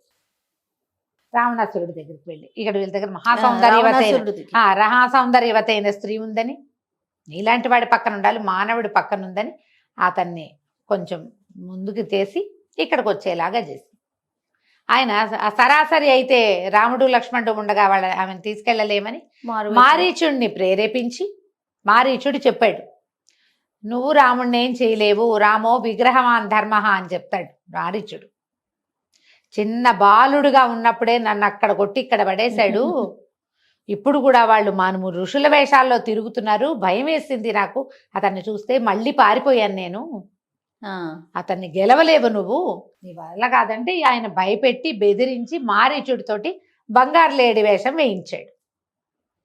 ఆ బంగారు లేడిని చూసి సీతాదేవి, ఆవిడికి తెలీదు ఇది బంగారు లేడి ఉండదని, తెలుసు ఆవిడికి. మరి ఎట్లా ఇది జరిగేది కదా, కథ ముందుకు వెళ్ళాలిగా. ఆ లేడిని కావాలని ఒక సామాన్యమైన లేడి కోసం భర్తను పంపించి, లక్ష్మణుడిని పంపించి, తను అసహాయ స్థితిలో రావణాసురుడికి దొరికేసింది. ఆయన తీసుకుపోయాడు. ఇక వీళ్ళిద్దరు అన్నా తమ్ముడు వెతుక్కున్నారు. ఇప్పుడు అసలు కథ ఎక్కడ ప్రారంభమైంది? రాముల వారి కంటే ముందు పుట్టినటువంటి వానరులు, లాంగూలములు, వృక్షజాతి అంతా ఇప్పుడు కనపడింది. ఎప్పటి కథ అంతా ఎంత నడిచింది చూడు రాముడి కథ. బోళ్ళంత ప్రయాణం ఆయన 13 ఏళ్ళు నడిచిన తర్వాత, ఈ అడవులన్నీ నడిచాక, ఆ బ్రహ్మ విద్య పూర్తిగా ఆయన చేతిలో నుంచి బయటికి వెళ్ళిపోయాక అప్పుడు కనపడ్డారు. అప్పటిదాకా వీళ్ళ ప్రస్తావన రాదు రామాయణంలో, వాల్మీకంలో కనిపించదు. ఇప్పుడు వస్తారు. ఈ వెతుక్కుంటూ వెళ్తారు. సీతను వెతుక్కుంటూ వెళ్తే వీనికి విరాధుడు, కబంధుడు, ఇలా రాక్షసులు వాళ్ళు వీళ్ళు కనిపిస్తారు. విరాధుడే నాకు గుర్తుండు. ముందుకెళ్ళేసరికల్లా శబరి, అక్కడి నుంచి ఇక్కడికి వెళ్తారు. ఈ వానర్ల రాజ్యం కిష్కింధ వైపుకి నడిచి వెళ్ళేసరికల్లా వీళ్ళకి సుగ్రీవుడు ముందే వీళ్ళని చూసి, అన్నదమ్ములిద్దరిని చూసి బలశాలులుగా ఉన్నారు, ధనుర్బాణాలు ఉన్నాయి, వాలే పంపించాడని భయపడి తన మంత్రి అయిన ఆంజనేయుడిని వీళ్ళ దగ్గరికి పంపించారు. ఆంజనేయుడు వచ్చి వీళ్ళని ప్రశ్నించి కనుక్కొని వీళ్ళని సుగ్రీవుడితో స్నేహం కలిపాడు. సుగ్రీవుడికి అతని అన్నకి పడదు. ఆ అన్న అయినటువంటి వాలిని సంహరించి సుగ్రీవుడికి కిష్కింధ రాజ్యానికి పట్టాభిషేకం చేశాడు శ్రీరాముడు. తర్వాత ఆయన ఆజ్ఞతోటి ఈ వానరులందరూ దేశం 4 పక్కలకి, భూమి 4 పక్కల వెతుక్కుని ఎక్కడైతే సీతాదేవి వెళ్ళిపోయింది, వీళ్ళకి సీతాదేవి ఆభరణాలు కూడా కొన్ని దొరికినాయి ముందు. ఈ ఆభరణాలను బట్టి ఆమెని గుర్తించి ఈ వైపుకే ఏటో తీసుకెళ్లబడిందని, ఎక్కడ ఖచ్చితంగా ఆమె ఉందో కనుక్కుని దక్షిణ సముద్రం నుంచి అటువైపు లంకానగరంలో సీతాదేవి ఉండేందుకు అవకాశం ఉందని ఆంజనేయ స్వామి మిగిలిన వానరులు తన 4 గ్రూపులు చేశారు. ఈ మొత్తం వానరులను దక్షిణం వైపుకు వెళ్ళిన గ్రూపులో ఉన్నవాడు ఆంజనేయుడు. ఆయనే లంకానగరాన్ని ప్రవేశం చేసి, భాగవతోత్తముడైన ఆంజనేయ స్వామి శ్రీరాముడికి భక్తుడైపోయాడు. ఆయన అక్కడికి వెళ్ళి లంకానగరంలో సీతను చూసి మళ్ళీ వెనక్కి వచ్చి మొత్తం అందరూ కలిసి వెళ్ళి, ఆ తర్వాత ఈ సముద్రం మీద ఒక వారధి కట్టి లోపలికి లంకానగరానికి ప్రవేశం చేసి రావణుడితో శతవిధాల యుద్ధం చేసి చివరికి రావణ సంహారం చేసి, కుంభకర్ణ సంహారం చేసి, రావణుని కుమారుడైన ఇంద్రజిత్తుని తదితరులందరినీ సంహరించి రావణుని తమ్ముడైన విభీషణుడికి లంకారాజ్య పట్టాభిషేకం చేసి సీతాదేవిని వెనక్కి తెచ్చుకున్నారు. ఈ మొత్తం కథలో ఎక్కడ ఇంత ప్రయాణంలో ప్రతి చోట ఒక పురుషోత్తముడైన మానవోత్తముడు అతనినే చూపించారు తప్ప ఎక్కడా దైవం వీళ్ళకి సహాయం చేసినట్టుగా కానీ ఆయనలోంటి అతిమానుషమైన శక్తి ఏదైనా ఇక్కడ ప్రవర్తించినట్టుగా కానీ జరగలేదు. ఈ అవతారం తీసుకున్నాడు. మానవ అవతారం సంపూర్ణ మానవ అవతారంగానే ఉన్నారు. మానవులకు ఉండే భావోద్వేగాలు, దుఃఖాలు, విరహము, బాధ, కష్టము, అన్ని అన్ని అన్ని రకాల భావోద్వేగాలు. అంటే ఇప్పుడు పరిపూర్ణ మానవుడు అంటే దుఃఖం ఉంటుంది, మానవులు దుఃఖిస్తారు. అవును, ఏదైనా తమకి కావాల్సింది దూరం అయితే ఎంత దుఃఖపడాలో అంత దుఃఖపడ్డాడు ఆయన. తమ్ముడికి ప్రమాదం జరిగితే అమ్మో మా తమ్ముడు లేకపోతే నాకెట్లా, నాకు కుదరదు అని దుఃఖించాడు. తమ్ముడు లేకపోతే కుదరదు అనుకున్నాడు. భార్య లేకపోతే కుదరదు, తమ్ముడు లేకపోతే కుదరదు. ఆయనకి దెబ్బ తగిలితే తమ్ముడు జీవించడేమోనని బెంగ పెట్టుకున్నాడు. ఆ తమ్ముడిని జీవింపజేసిన వాడిని నువ్వు కూడా నా తమ్ముడు లాంటి వేడనని కౌగలించుకున్నాడు. మనుషులంతా చేసేది అది, మానవులు చెయ్యవలసినదమ్మా అది. అది మానవులు చేయవలసింది. ఇంత ప్రయత్నం చేశాడు, ఎక్కడ వదిలిపెట్టలా. ఎంత ప్రయత్నం చేశాడు. మానవులు ఎలా ఉండాలో చూపించడానికి భగవంతుడు స్వయంగా ఈ అవతారాన్ని ఎత్తి చూపించాడు. తర్వాత భార్యను తీసుకుని మళ్ళీ అయోధ్య నగరానికి వెళ్ళిపోయాడు. దశవర్ష శాస్త్రాన్ని దశవర్ష శతానిచ అని ఇలా చెప్తారు. 11,000 సంవత్సరాలు రాముడు రాజ్యం చేశాడని మన వాల్మీకి రామాయణంలో చివరి భాగంలో కనపడుతుంది. 11,000 సంవత్సరాలు ఆయన రాజ్యం చేశారు. చివరి రోజుల్లోనే అనిపిస్తుంది మనకి సీతాని పంపించేశారు అడవులకి.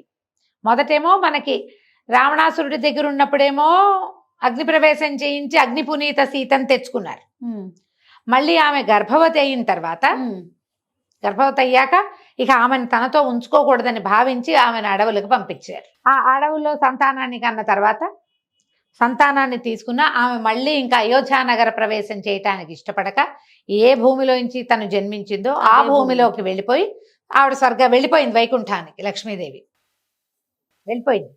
ఈయన కుమారులిద్దరికీ పట్టాభిషేకం చేసి రాజ్యాన్ని సుస్థిరపరిచి ఈయన కూడా తన దారిని తన తమ్ముళ్లతో సహా మళ్ళీ వైకుంఠ నగర ప్రవేశం చేసేసారు, వెళ్ళిపోయారు. ఈ జీవితంలో ఏం చేశారు? జయ విజయులు స్వరూపం దాల్చినటువంటి రావణ కుంభకర్ణులు ఇద్దరిని వధించి వాళ్ళకి సహాయం చేసిన కొన్ని లక్షల మంది రాక్షస సంహారం కూడా చేసి మానవులు ఎలా ఉండాలో, కళ్యాణ గుణాలు కలిగిన ఆయన మానవుడు ఎలాంటి వాడో ప్రపంచానికి చూపించి ఎప్పటికీ తనది రాచబాటగా తనే ఒరవడిగా మనిషి అంటే ఇలా ఉండాలని ఉండేలాగా చూపించి వెళ్ళిపోయాడు భగవంతుడు. దీని తర్వాత మళ్ళీ కొంత గ్యాప్ తర్వాత ఇంచుమించుగా ఇది త్రేతాయుగంలో జరిగింది కదా, ద్వాపర యుగపు చివరి భాగంలో సగభాగం అయిన తర్వాత జయ విజయులు పుట్టారు, భగవంతుడు పుట్టాడు. వాళ్ళ కథ మళ్ళీ చెప్పుకుందాం మనం ఇంకొక అవతారం. రైట్. నమస్తే. నమస్తే జీ. మనం దశావతారాల గురించి చెప్పుకుంటూ ఉన్నాం కదండి. చివరి 3 అవతారాల గురించి మాట్లాడుకుందాం రమ్మ గారు. ఎవరు వీరు? సాధారణంగా చెప్పేదేమో కృష్ణ బుద్ధ కల్కి, కృష్ణుడు బుద్ధుడు కల్కి అవతారము అని. ఒక్కొక్క పాఠంలో మన బలరాముడు కృష్ణుడు కల్కి అని చెప్తారు. ఈ బుద్ధావతారం అనేది మనకి తెలిసిన బుద్ధిజం బుద్ధుడు కాదని, పాషండ మతాన్ని ఖండించాడు, బుద్ధ స్వరూపంలో భగవంతుడే అట్లా పుట్టాడని చెప్తారు. కానీ ఆ కథ అంత ప్రఖ్యాతంగా మనకి కనపడదు. ఇప్పుడు చెప్పుకునేగా ఈ బుద్ధుడే ఆ బుద్ధుడని, భగవంతుడి అవతారమే బుద్ధిజం వేరేది కాదని ఇట్లా చెప్తారు. కానీ బుద్ధిజంలో అసలు విగ్రహారాధన లేనే లేదు. మనమేమో చతుర్భుజుడైన నారాయణమూర్తిని పూజించడమే మన పద్ధతి. అవును అవును. ఈ దశావతారాల్లోనూ చెప్పబడిన నారాయణమూర్తి అవతార స్వరూపుడు, ఆయన తాలూకు విగ్రహాన్ని ఆరాధన అవన్నీ ఉన్నాయి. బుద్ధిజంలో అసలు విగ్రహారాధన లేదు కాబట్టి అది కాకపోవచ్చు కూడా. ఇది కాదు, ఖచ్చితంగా బుద్ధిజం కాదు. ఒక బుద్ధుడి గురించి చెప్తారు. ఆ బుద్ధుడి గురించి పెద్దగా ప్రఖ్యాతమైన గాథలు మనకి కనిపించవు. పరశురామ, రామ, బలరామ, కృష్ణ చెప్తారు. పరశురాముడిని చెప్పేసాం, రాముడిని చెప్పాం. బలరాముడు కూడా విష్ణువంశ సంభూతుడుగానే చెప్పబడతారు. కానీ ఇద్దరు అన్నదమ్ములుగా పుట్టారు. చాలా చోట్ల బలరాముడు శేషాంశగా చెప్పబడతారు. మహాభారతంలో కూడా బలరాముడు శేషాంశుడుగానే జన్మించాడని, శేషాంశ వల్లే ఆయన సంకర్షణుడు ఒక చోట నుంచి ఒక చోటకి తీసుకెళ్ళబడ్డాడు. తర్వాత ఏమో ఆయన చివరికి ఆయన దేహత్యాగం చేసేటప్పుడు 1000 తలల సర్పం, మహాసర్పం ఒకటి సముద్రంలోకి ప్రవేశిస్తున్నట్టుగా చూసినట్టు చెప్తారు. ఆయన శరీరాన్ని విడిచిపెట్టినప్పుడు సర్పం ఇట్లా వెళ్ళిపోయింది అని. 1000 తలల నాగంటే ఆదిశేషువే. అవును. కాబట్టి బలరాముడిని భగవంతుడి అవతారంగా చెప్పచ్చా చెప్పకూడదా అనే దాని మీద ఒక అనుమానం ఎప్పుడూ ఉంటుంది. బుద్ధావతారంగా చెప్తారు. పెద్దగా పాషండ మతాన్ని ఖండించాడని, అవే తప్ప ప్రఖ్యాతమైన గాథ కనిపించదు. మనకి ప్రఖ్యాతుడుగా కనపడేవాడు కృష్ణ భగవానుడే. రాముడి గురించి మొదలు పెడితే 2 వాక్యాల్లో చెప్పలేక ఒక ఎపిసోడ్ అంతా చెప్పాం. కృష్ణుడికి ఎన్ని ఎపిసోడ్లు చాలవమ్మా. అంతే కదా. ఆయనకి లీలామానుష విగ్రహుడు, పరిపూర్ణ మానవావతారుడుగా భగవంతుడు శ్రీరాముడుగా జన్మించి లీలామానుష విగ్రహుడుగా ఇప్పుడు జన్మించాడు. మానవ స్వరూపంలో, మానవ దేహంలో, మానవుల సంతానం లాగానే అన్ని భావోద్వేగాలు ప్రపంచానికి చూపిస్తున్నా కూడా భగవద్విభూతిని విడిచిపెట్టల. ఆయన విడవకుండా దాంతోటే ఉన్నాడు. కాకపోతే ఇక్కడ ఏమైంది, ఈయనకి రాజ్యాధికారం లేదు. తర్వాత ఏమో మన ఏమంటారు వంశనాశనం అన్నట్టు యదువంశం, శాపగ్రస్తమైన యదువంశంలో జన్మించాడు. ఆయన తాలూకు కొన్ని చేష్టలు, కొన్ని ప్రవర్తన, కొన్ని విషయాలు కొంతమంది ప్రశ్నించేలాంటి పద్ధతి కలిగి కనపడతాయి. ఆయన ఎంతమంది మనసులు చూరగొన్నాడో అంతమందికి కంటగింపుగా కూడా ఉన్నాడు. కొందరు ప్రశ్నించే రకపు ధోరణి కూడా చూపించాడు. చివరికి జగద్గురువుగా కూడా అయ్యాడు. పైగా ఏమిటి, ఒక నిమ్నకులం అంటే క్షత్రియులలో తక్కువగా చెప్పబడేటువంటి, నిమ్నకులం అనకూడదు దాన్ని, క్షత్రియులలో తక్కువ, యదువంశం, యాదవులు తక్కువ వాళ్ళు, అలాంటి భావాలు కలిగించేటువంటి ఒక ఇది కలిగి ఉన్నాడు. ఓ పక్కన ఆయన్ని దైవంగా తెలుసుకున్న వాళ్ళు ఉన్నారు. దూషణాలు, భూషణం, తిరస్కారం 3 పొందాడు ఆయన. అన్ని రకాలు పొందాడు. ఆ స్వరూపంలో మనకి ఇక్కడ కనిపిస్తాడు. ఈయనేంటి, రాజుగారి తమ్ముడు, బలరాముడికి తమ్ముడు. రాజ్యాధికారం లేదు, రాజు అవ్వలేదు, కృష్ణుడు రాజు కాదు కదా ఆయన. అలాగే కనపడతాడు చివరి దాకా. ఈ కృష్ణావతార సమయంలోనే జయ విజయులు ఇద్దరు మొదట ఎట్లా పుట్టారు, హిరణ్యాక్ష హిరణ్యకశిపులుగా మొదటిసారి తీవ్రమైన వాళ్ళుగా పుట్టి, రెండో జన్మ అయినటువంటి త్రేతాయుగంలో రావణ కుంభకర్ణులుగా, ఒకడు పరమ బలశాలిగా, రెండో వాడు ఒక మాదిరిగా ఉన్నట్టుగా కనిపించి, ఈ జన్మలో సామాన్యులుగానే కనపడతారు వీళ్ళు మనకి. శిశుపాల దంతవక్తులు అంటే శాపము మొదట ఎంత భయంకరంగా పరిణమించిందో వాళ్ళకి భయంకరమే, ప్రపంచానికి భయంకరమే. అది సనక సనందుల శాపము, దానివల్ల విపరీతంగా ప్రజలంతా బాధపడ్డారు. రెండోసారి కొంతమంది బాధపడ్డారు, మూడోసారి ఏదో సుమారైనది. ఈసారి భగవంతుడికి బంధువులుగా పుట్టారు వీళ్ళిద్దరు. శిశుపాలుడు, దంతవక్తుడు కూడా ఇద్దరు మేనత్తల కుమారులుగా జన్మించారు. వీళ్ళు భగవంతుడికి మేనత్త కుమారులుగా జన్మించారు. ఈ భగవంతుడు ఎక్కడ పుట్టాడు, ఈయన ఒక చోట పుట్టి ఇంకొక చోట పెరిగాడు. ఈ పుట్టడానికి కూడా చెరసాల, ఒక అంటే ఆమోదయోగ్యమైన జన్మ కాదు, ఆమోదయోగ్యమైన పెంపకం కాదు. అట్లా ఆయన పుట్టింది కూడా చెరసాల్లోనే. ముందున్న సంతానాన్ని అంతా పోగొట్టుకొని ఈ పుట్టడం కూడా ఎట్లా పుట్టాడు, చాలా అద్భుతమైన చరిత్ర కలిగిన వసుదేవుని కుమారుడుగా జన్మించాడు. ఈ వసుదేవుడిని ఆనక దుందుభి అంటారు. ఆ వసుదేవుడు పుట్టినప్పుడట ఆకాశం నుంచి దేవదుందుభులు మోగినాయట. ఆనక దుందుభి అంటే ఆనకము అంటే ఆకాశం నుంచి, నకం అంటే స్వర్గం, అక్కడి నుంచి దుందుభులు మోగినాయి. ఆయన అంత గొప్పవాడు ఆయనకు. అందుకని భగవంతుడు ఆయనకి కుమారుడుగా జన్మించాడు. భగవంతుడిని మొట్టమొదట మోసే అవకాశం ఆయనకి గరుత్మంతుడు, ఆదిశేషుడు తర్వాత వసుదేవుడికే లభించింది.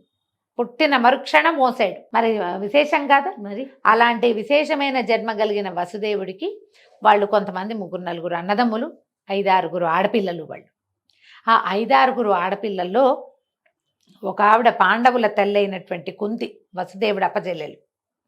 ఒక ఆవిడ శిశుపాలుడి తల్లి, ఇంకొక ఆవిడ దంతవక్తుని తల్లి. ఇట్లా వరుసగా ఉన్నారు. అయితే ఏమైంది, వీళ్ళల్లో కుంతి యొక్క కుమారులేమో భగవంతుడికి పరమ ప్రీతిపాత్రులు, భక్తులు, పాండవులు. ఒక మేనత్త కుమారులు, ఇంకో మేనత్త, ఇది ఆఖరి మేనత్త కుమారులు ఇద్దరు శత్రువులయ్యారు. మరణం తప్పల వాళ్ళకి భగవంతుడి చేతిలోనే. అయితే ఇక్కడ దేవకి వసుదేవులు ఇద్దరిని ఆమె యొక్క సోదరుడైన కంసుడు, ఈమెకి యొక్క అష్టమ గర్భం వల్ల తనకి మృత్యు వస్తుందని ఆ అశరీరవాణి, ఆకాశవాణి ద్వారా తెలుసుకుని చెల్లెల్ని, బావగారిని ఇద్దరిని చెరసాల్లో పెట్టాడు. పుట్టిన శిశువుని పుట్టినట్టు వధించాడు.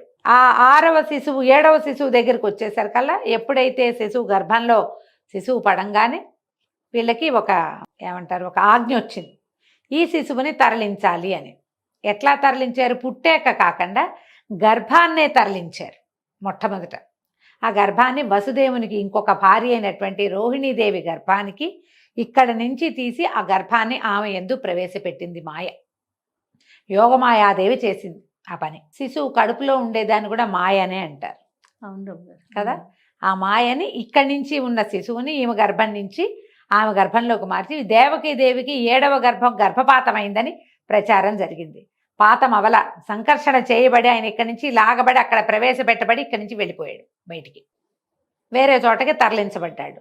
ఆవిడేం చేసింది, ఈ వసుదేవుడి స్నేహితుడైనటువంటి ఈయన నందరాజు దగ్గరికి వెళ్ళి అతని గోకులంలో ఆవిడ రక్షణ పొందింది. శిశువుని అక్కడ గన్నది. అక్కడ మగపిల్లవాడు పుట్టాడు. అంటే 7వ కుమారుడు జన్మించాడు. ఆయనే మనం చెప్పుకునేటువంటి బలరాముడు. శేషాంశగా చెప్తారు. భగవదంశ విష్ణువంశ సంభూతుడుగా కూడా చెప్పబడతారు. ఈ శేషాంశతోటి పుట్టినవాడు కిందటి జన్మలో రామావతారంలో తమ్ముడిగా ఆయన్ని సేవించి భగవంతుడిని సేవించి ఇక్కడ అన్నగా పుట్టి భగవంతుని సేవలు అందుకున్నాడు. ఆయన నిత్యం అన్నయ్యని గౌరవించడమే, అన్నయ్య వెనకాల వెళ్ళటమే. అన్నయ్య తోకపుచ్చుకుని తిరిగాడు చిన్నతనం అంతా. అన్నయ్య వెనకాల అన్నయ్య ఏది చెప్తే అది, అన్నయ్య వద్దంటే మానేసి అన్న ఆజ్ఞ చొప్పున ప్రవర్తించాడు. భగవంతుడికి ఆయన సన్నిధిలోకి వెళ్ళాలంతే, ఆయన మనని పెద్దని చేసేస్తాడనమాట. అట్లా తనకు శయనమూర్తి అయినటువంటి శేషుణ్ణి తనకి తమ్ముడుగాను తనకు అన్నగాను చేసుకుని తనతోటే ఉంచుకున్నాడు. భాగవతోత్తములలో అతి ముఖ్యులు నిత్యసూరి గణాలలో మొదటివాడైన అనంతుడికి ఈ రకమైన అవకాశం లభించింది. సరే, ఈ 8వసారి మళ్ళీ గర్భం ధరించింది దేవకీదేవి. శిశు జననం జరిగిపోయింది. ఆ జననం జరిగేటప్పుడు భగవంతుడు చతుర్భుజ నారాయణమూర్తిగా వీళ్ళకి కనపడ్డాడు తల్లిదండ్రికి. నేనే మీ కడుపున శిశువుగా పుడుతున్నాను, నన్ను తీసుకెళ్ళి గోకులంలో నందయశోదల యొక్క కుమారుడిగా అక్కడ వదిలిపెట్టండి. అక్కడ ఒక స్త్రీ శిశువు జన్మిస్తుంది, ఆమెను తెచ్చుకురండి. ఎట్లా ఇదంతా అంటే అంతా అదే అవుతుంది, నువ్వేమీ బెంగపడద్దని తండ్రికి ఆశ్వాసన తెలిపాడు భగవంతుడు. శిశువు జన్మించాడు, నల్లటివాడు, చక్కగా పద్మదళాయతాక్షుడుగా జన్మించిన శిశువుని కంటితో కూడా సరిగ్గా చూసుకోవాలి. ఆయన్ని దాటి చేయాలి, లేకపోతే చంపేస్తాడు. భగవంతుడు ఈ శిశువుని వీడేం చేయలేడు అనిపించలా వాళ్ళకి. పిల్లల మొహం చూసేసరికల్లా ప్రేమ పాశం వచ్చేస్తుంది. ఆ పిల్లాన్ని తప్పించడానికి ఈయన ఏం చేశాడు, వసుదేవుడు శిశువుని ఒక బుట్టలో పెట్టుకుని చెరసాల తలుపులు వాటంతటా అవే తెరుచుకున్నాయి. అందరూ నిద్రపోతున్నారు. ప్రపంచమంతా మాయ కమ్మివేసి ఉంది.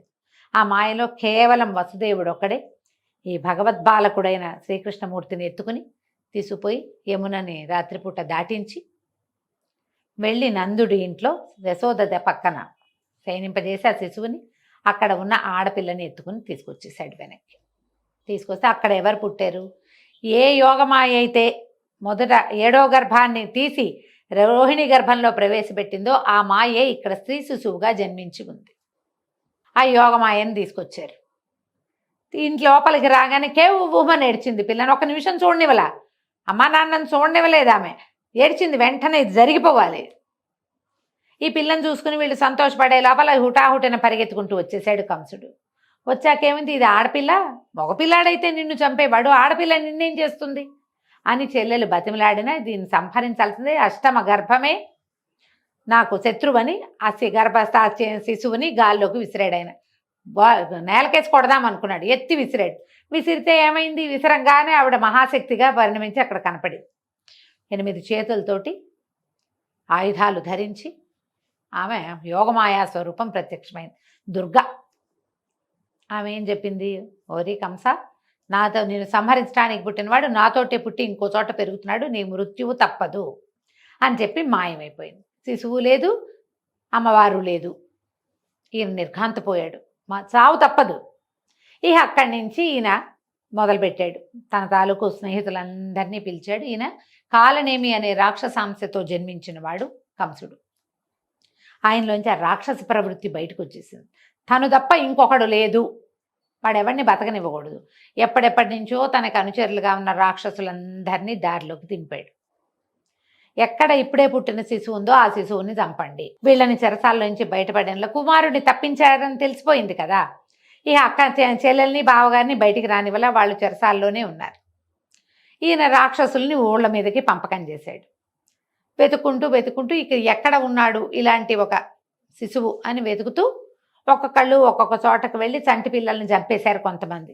అలాగే పూతనని, ఇంకోడని, తృణావర్తుడని, శకటాసురుడని, ధేనుకాసురుడని, బకాసురుడని ఎంతమందో రాక్షసులు. క్రమంగా వాళ్ళకి తెలిసింది ఈ గోకులంలో ఉన్నవాడే వీడు కంసాంతకుడు అని.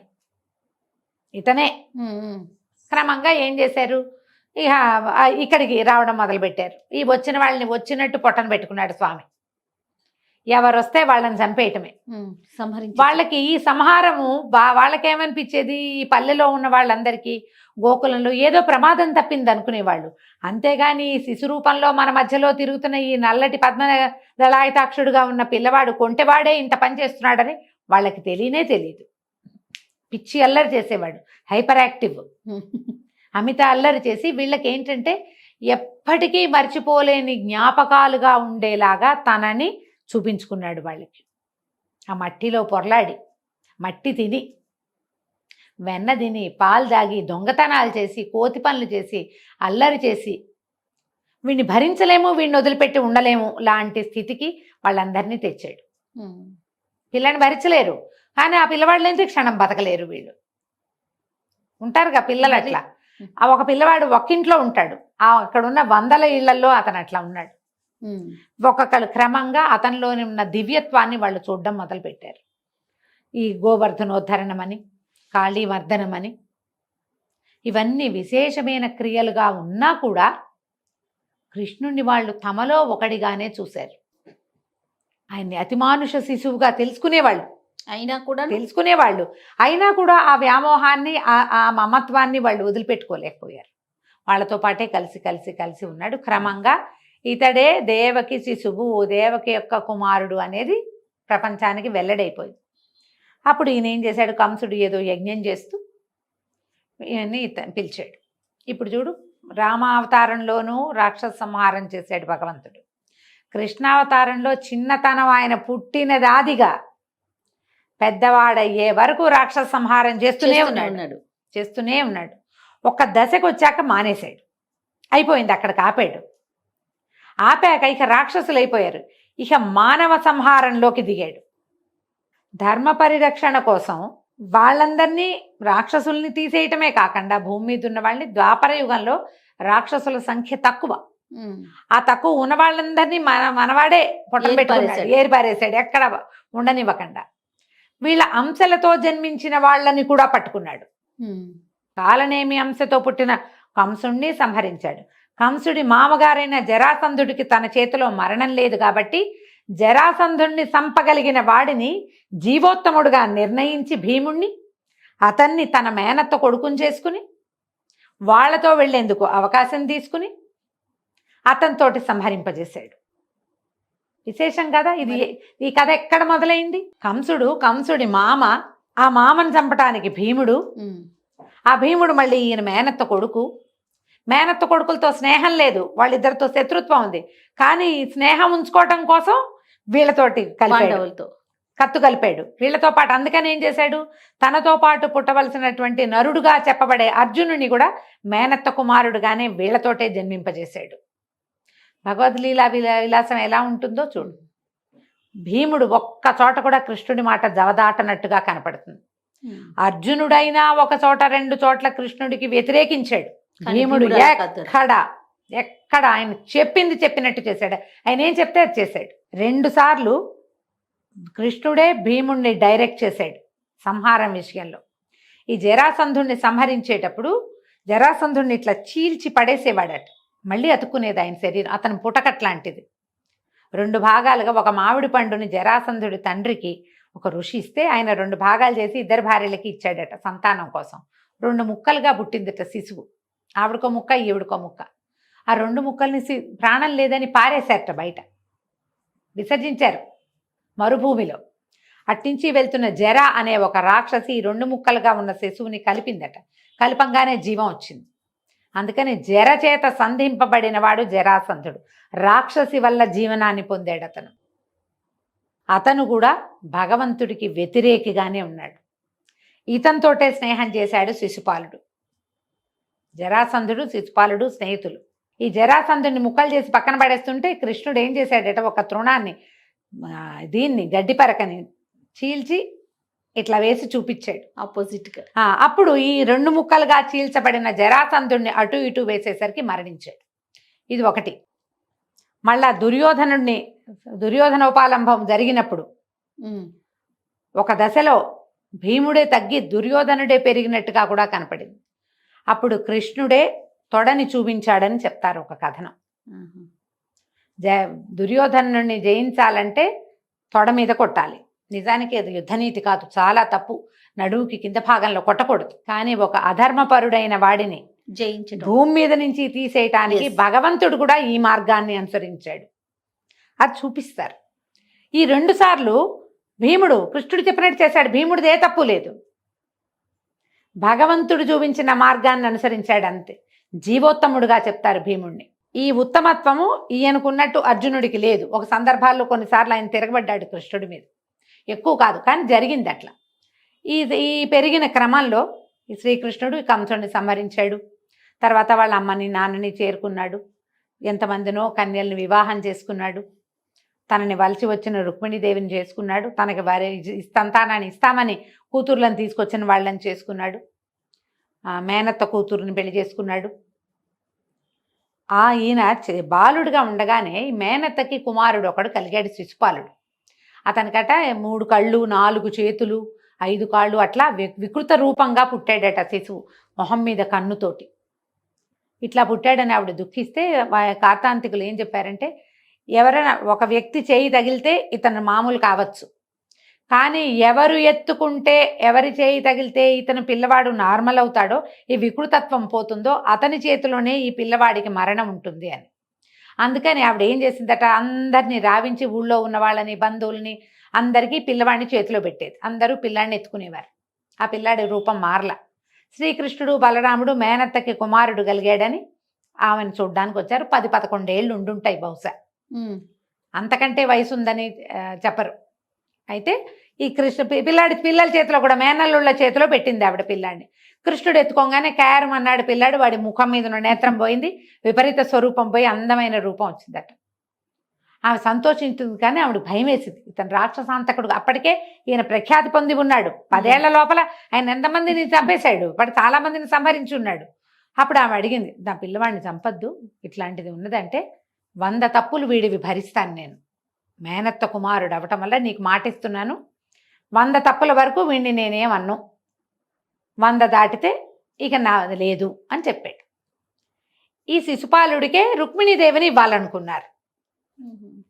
రుక్మిణీదేవి యొక్క అన్నదమ్ములు రుక్మి, అన్నయ్యను ఈ శిశుపాలుడు స్నేహితులు. ఓకే. పిల్లని వాళ్ళకి ఇవ్వడానికి, చేదిరాజుకి ఇవ్వడానికి నిర్ధారణ అయింది. ఆ రుక్మిణీదేవేమో ఈ కృష్ణ పరమాత్మని ప్రేమించింది. ఉత్తరం రాసి పంపించింది. ఆయన ఉత్తరం చూసుకుని, నేను నిన్ను ప్రేమించాను, నన్ను వచ్చి తీసుకెళ్ళు అని అమ్మాయి ఉత్తరం రాస్తే మానేయటం ఏమిటి, క్షత్రియ లక్షణం కాదు. అందుకని ఈయన వెళ్ళి అమ్మాయిని తెచ్చుకున్నాడు. రుక్మిణీదేవిని తీసుకొచ్చుకుని పెళ్లి చేసుకున్నాడు. ఇప్పుడు నాకు నిర్ణయించిన భార్య, మేనత్త కొడుకుని నాకు నిర్ణయించిన భార్య నీకేమవ్వాలి, నువ్వు నాకు నిర్ణయించిన భార్యను తీసుకెళ్ళావని కూడా పోట్లాడాడు శిశుపాలుడు. ఈయనవన్నీ తప్పులు లెక్క పెట్టుకుని ఉంచుకున్నాడు. రోజులు గడిచినాయి, కాలం గడిచింది. ఈ గడిచిన తర్వాత ఈయన క్రమంగా సత్యభామాదులందరినీ మిత్రవిందని అందరినీ వివాహం చేసుకున్నాడు కృష్ణ పరమాత్మ. పాండవులు కూడా ఇప్పుడు వీళ్ళకు ఒక మేనత్త కుమారులుగా పాండవులు జన్మించారు కుంతీదేవికి. వాళ్ళతోటి మంచి ప్రగాఢమైన మైత్రి కుదిరింది కృష్ణుడికి. వాళ్ళు కూడా కృష్ణుడు గీసిన గీటు దాటకుండా ఉన్నారు పాండవులు. ఉంటారుగా అట్లా కజిన్స్లో. అయితే అదే సమయంలో ద్రుపదరాజు కుమార్తెగా జన్మించింది ద్రౌపదీదేవి. ఎంత కథ నడిచిందో చూడు. ఈయన అన్నిటికీ సాక్షిభూతుడుగానే ఉన్నాడు భగవంతుడు. ధర్మం కాళ్ళు తప్పి మెల్లిగా 2 కాళ్ల మీద నడవటము, ధర్మ మార్గాన్ని విడిచి ప్రజలు ప్రవర్తించటము వచ్చేసింది. కలియుగంలోకి వస్తుంది. కలియుగము ఆ వాసన ఇంకా దగ్గరికి వస్తోంది. ఇప్పుడు ఈ ధర్మ సంస్థాపన కోసం ఈ కలియుగంలో ఇలా తీవ్ర ప్రకృతి ఉన్న వాళ్ళు, ఈ ద్వాపర యుగంలో తీవ్ర ప్రకృతి ఉన్న వాళ్ళందరినీ ఏరి పారేయడానికి నిశ్చయించుకుని ఉన్నాడు భగవంతుడు. అప్పుడు కొంతమంది ఎవరైతే భగవంతుని మార్గాన్ని అనుసరిస్తారో వాళ్ళు పాండవుల పక్షం చేరారు. భగవద్ విరోధులు, ధర్మ విరోధులు, తమ బట్టిన కుందేటికి మూడే కాళ్ళు అనేవాళ్ళు, తము తప్ప ఎదిరిని ఒప్పుకోని వాళ్ళు అంతా రెండో పక్షంలో చేరారు. అందులో కొందరు మంచివాళ్ళు, మహానుభావులు, భీష్మ పితామహుడు లాంటి వాళ్ళు ఉన్నారు. ఉన్నా కూడా అధర్మ పక్షంలో ఉండవలసిన అగత్యం వాళ్ళది, ఇంకో దారి లేక ఉన్నారు. ఆ దారి లేని వాళ్ళని కూడా తీయించేసాడు, వాళ్ళని కూడా తప్పించేసాడు. ఆ తప్పించటానికి ఏం జరిగింది? యుద్ధం జరిగింది. ఈ యుద్ధానికి ముందే మనకి ఈయన ఇది శిశుపాలుడు రాజు వాళ్ళని చెప్పాలి కదా, మనం జై విజయులిద్దరిని ఎట్లా సంహరించాడు. అయితే దీనికి ముందు ఈ యుద్ధానికి చాలా ముందే ధర్మరాజు రాజసూయ యాగం చేశాడు. ఈయన ధృతరాష్ట్రుడు కొంత భాగాన్ని, రాజ్యభాగాన్ని ఇచ్చి ఇంద్రప్రస్థానికి వెళ్ళి ఏలుకోమంటే దాన్ని అద్వితీయంగా ఏలుకొని చాలా విశేషమైన రాజపాలన చేసి రాజసూయ యాగం చేశారు. ఆ రాజసూయ యాగం అంతా అయిన తర్వాత రాజులు మొత్తం భూమండలాన్ని పాలించే రాజులందరూ వచ్చారట అక్కడికి. వస్తే అప్పుడు అగ్రపూజ్యులు ఎవరు? ఇప్పుడు ఇంత సభ చేసినప్పుడు ఒకరికి అగ్రపూజ్యత ఇవ్వాలి. ఇక్కడ అగ్రపూజ్యులు ఎవరంటే కృష్ణుడే అగ్రపూజ్యుడని పాండవులు నిర్ణయించుకున్నారు. అప్పుడు ఈ శిశుపాలుడు లేచి, కృష్ణుడికి ఎట్లా ఇస్తావు, ఇతనికి రాజ్యాధికారం లేదు, పైగా యాదవుడు, క్షత్రియులలో కూర్చోబెట్టడానికి పనికొచ్చేవాడు కాదు, శాపగ్రస్తమైన యదువంశంలో జన్మించాడు, ఈయన అట్లా చేశాడు ఇట్లా చేశాడు, ఈయన సరైన వాడు కాదని మాట్లాడాడు. ఈయన 100 లెక్కబెట్టి చివరికి చక్రాయుధాన్ని విడిచిపెట్టాడు. చక్రం వెళ్ళి శిశుపాలుడిని సంహరించింది. శిశుపాలుడిలోంచి అతని జీవజ్యోతి భగవంతుడిలో లీనమవటం అందరూ చూశారట. ఎందుకంటే ఆయన ద్వారపాలకుడు, ఆయన సేవించడానికే ఉన్నాడు. కానీ ముందు జన్మల్లో ఉన్న తీవ్రత ఇక్కడ మనకి కనపడదు. ఆయనతో పాటే జన్మించారు. దంతభక్తుడిని కూడా అలాగే ఈయన భగవంతుడిని తృణీకరిస్తే ఆయన కూడా ఇలా సింపుల్ యుద్ధంలోనే దంతభక్తుడు కూడా సంహరించబడ్డాడు, ఇంకొక మేనత్త కుమారుడు. ఈ తర్వాత ఆ అగ్రపూజ్యత కృష్ణుడికే లభించింది. ఈ రాజసూయ యాగంలోనే ద్రౌపది ఏదో తమని అపహాస్యం చేసిందని అవమానపడి, పెద్దగా అంత జరగలేదంటారు, మహాభారతంలో అంతగా కనపడదు, ఏదో సందర్భాన్ని ఇట్లా, కానీ మైసభలో అవమానపడ్డాడు సుయోధనుడు. వీళ్ళు ఇంత సంపదతోటి ఎందుకున్నారు, వాళ్ళంత గ్రాండ్గా ఎందుకు ఉండాలి, నేను ఉండాలి ఈ ప్లేస్లోనని అతను ఎక్కువ అసూయకి లోనయ్యి మాయాద్యూతం నడిపి ఆ ద్యూతంలో పాండవులకి ఆడవల పాలు చేశాడు. తర్వాత అజ్ఞాతవాసం చేయించాడు. చివరికి వాళ్ళు సంధికి అడిగితే సంధికి ఒప్పుకోలేదు. కృష్ణుడు కూడా వెళ్ళాడుగా. శ్రీకృష్ణ రాయబారం చాలా విశేషమైన ఘట్టంగా కనపడుతుంది. వాళ్ళు ఒప్పుకోలేదు. చివరికి యుద్ధానికి దారితీశారు. ఆ యుద్ధానికి మోహరించినప్పుడు అర్జునుడు బెంగపెట్టుకున్నాడు. ఏమిటి ఇంతమంది, వీళ్ళంతా మా బంధువులు కదా, సొంత కుటుంబం, వీళ్ళందరినీ సంహరించి మాకు వచ్చే రాజ్యం ఎందుకని ఆయన దుఃఖపడితే భగవంతుడు గురు రూపాన్ని దాల్చి జగద్గురువై ప్రపంచానికి ఒక విషయం తెలియజేశాడు. కేవలం కర్మల మీదే మానవులకి అధికారం ఉంది, దాని ఫలితం మీద ఎప్పుడూ ఉండదు. నువ్వు చేయవలసిన పని చేయాల్సిందే, నువ్వు చెయ్యి, నా మీద వదిలిపెట్టు, నువ్వు అన్నిటినీ వదిలిపెట్టి నన్ను శరణు పొందు, అప్పుడు నీకేం జరగాలో నేను అది జరిపిస్తాను. ఈ వివరాన్ని అర్జునుడికి బోధించి అతన్ని మళ్ళీ కర్తవ్యోన్ముఖుడిని చేసి, నువ్వు చేయవలసింది యుద్ధం, ధర్మ సంస్థాపన కోసం యుద్ధం చేయవలసిందే అని బోధించి ఆ భగవద్గీతని మనకు కూడా అందించాడు. యుద్ధం జరిగింది, 2 పక్షాలు పోరాడాయి, ధర్మం గెలిచింది. చివరికి పాండవులు గెలిచారు. ఇక్కడ చనిపోయిన వాళ్ళందరికీ కూడా ఉత్తమ గతులు లభించాయని చెప్తారు. తర్వాత క్రమంగా కొన్ని సంవత్సరాల తర్వాత వాళ్ళ మనవడికి పట్టం కట్టి పాండవులు వెళ్ళిపోదాం అనుకున్నారు. అంతకుముందే భగవంతుడైన కృష్ణుడు కూడా స్వస్థానాన్ని చేరుకోవటానికి వెళ్ళిపోయాడు. ఆ వెళ్ళిపోయే ఘట్టం కూడా మహాభారతంలో చాలా ప్రత్యేకమైన, మౌసల పర్వం చాలా ప్రత్యేకమైనది. చెప్పాం కదా మనం మౌసల పర్వం. అవునండి.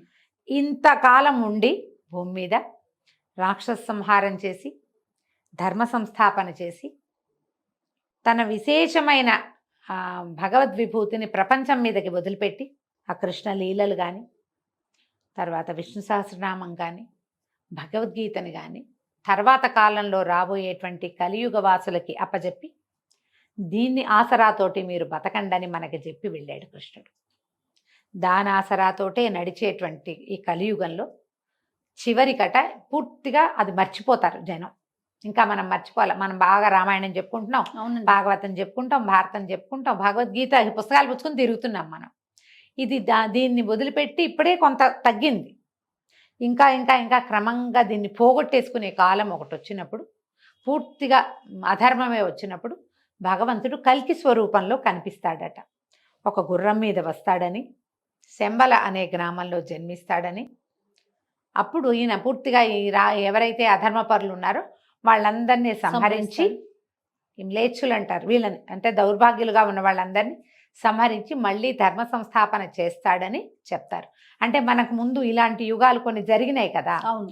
ఇంతకు ముందు జరిగినప్పుడు వచ్చింది కల్కి అవతారం. కానీ ఆ అవతారాన్ని చూసిన వాళ్ళు ఎవరు లేరు. ఇలా జరుగుతుందని మాత్రమే మనకు తెలుసు. జరగచ్చు, అది ఇప్పుడే కాదు, ఇంకా సమయం ఉంది. ఇంకా ఈ భగవద్గీత ప్రింట్ అవన్నీ పోవాలి. మనం ఇప్పుడు బాగా చేసుకుంటున్నాం కదా, అవును. ఇప్పట్లో కాదు, వస్తాడు భగవంతుడు. ఆ భగవంతుడిని చూడడానికి ఇవాళ ఉన్న వాళ్ళు ఎవరు ఆయన్ని చూడకపోవచ్చు. ఇంకా కనీసం ఒక 30 తరాలు గడిచాక రావచ్చని అంటారు. సో కల్కి అవతారము అనేది, కల్కి అనేది అవతార స్వరూపంగా చెప్తారు, కానీ మానవ మాతృడుగా అయితే ఆయన ఉండడు. మనుషుల్ని చూపించి వీళ్ళనే భగవంతుడు అనుకోమని అనడానికి వీల్లేదు. ఆయన ఇలా ఉంటాడని మనకి పూర్వగాథల్లో ఎక్కడా చెప్పబడలేదు.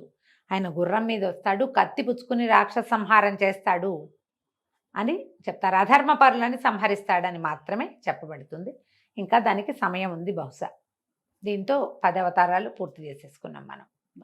ఇన్నిసార్లు విన్నా కూడా రామకృష్ణ అవతారాలు రమ్మగారు చెప్పుకున్న కొద్దికి ఇంకా నేను చాలా సింపుల్ గా దబదబా పరిగెత్తేసాను. అసలు ఎంత అద్భుతమో కదండి.